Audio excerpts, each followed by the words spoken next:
키워드를 통해 이슈를 알아보는 클릭 키워드입니다. 오늘의 첫 번째 키워드, 치유농장입니다. 텃밭을 직접 돌보며 매주 수확물의 성장을 지켜보는 것, 주말 농장의 매력이죠. 이 동식물과의 교감으로 오감을 자극해 심리적 안정감도 줄 수 있다는데요. 이를 활용해 주변에 도움이 필요한 주민들을 위한 치유농장이 운영됩니다. 서울농업기술센터가 6,200제곱미터 규모의 치유농장을 조성하고 다음 달부터 교육을 진행하는데요. 장애인과 학교 밖 청소년, 독거노인 등 순차적으로 개강해 11월까지 운영됩니다. 텃밭 활동에 심리극, 요리 활동 등을 연계해 지친 몸과 마음을 치료할 수 있다는데요. 실제로 식물을 키우면 우울증이나 스트레스에 효과가 있다고 알려진 만큼 참가자들에게 도움이 됐으면 좋겠습니다. 두 번째 키워드, 자투리 땅 프로젝트입니다. 동네를 거닐면서 방치되고 있는 아까운 자투리 땅 발견하신 적 있으신가요? 서울시가 3일간의 재생을 통해 아까운 자투리 땅을 주민 휴식처로 재탄생시킵니다. 72시간 도시생생 프로젝트는 지난 2012년부터 추진된 도시재생 사업인데요. 지금까지 66곳의 자투리 땅이 새로운 공간으로 재탄생됐습니다. 올해는 특별히 시민이 직접 대상지에 적합한 주제를 찾아 의미가 깊은데요. 종로구와 성동구 등 모두 7곳이 오는 25일까지 새로운 휴식 공간으로 탈바꿈됩니다. 우리 주변에 방치됐던 자투리 땅의 가치에 주목한다는 점, 그리고 작지만 시민 생활에 밀접한 사업이라는 점에서 의미가 깊은 것 같습니다.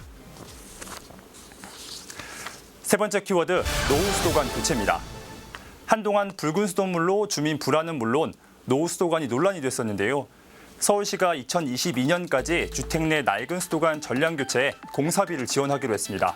1,075억 원 규모의 예산을 투입하기로 한 건데요. 대상은 1994년 4월 이전에 지어졌고 녹에 취약한 아연 도강관을 급수관으로 사용하는 주택입니다. 지원액은 전체 공사비의 최대 80%로 단독주택은 최대 150만 원, 아파트는 가구당 120만 원이 한도입니다. 지난 2007년 시작해 현재 교체 대상인 56만 5천여 가구 중 69%가 교체를 마쳤는데요. 서울시는 올해 5만 가구 교체를 목표로 2022년까지 전량 교체를 한다는 계획입니다. 지난해 교체된 가구를 대상으로 전후 수질 검사를 한 결과 탁도가 61% 하락하는 등 수질 개선에 효과가 있는 것으로 알려졌는데요. 주민 실생활에 밀접한 문제인 만큼 차질 없이 교체가 진행됐으면 좋겠습니다. 마지막 키워드, 차량 점검입니다. 다음 달이면 민족 최대 명절인 추석입니다.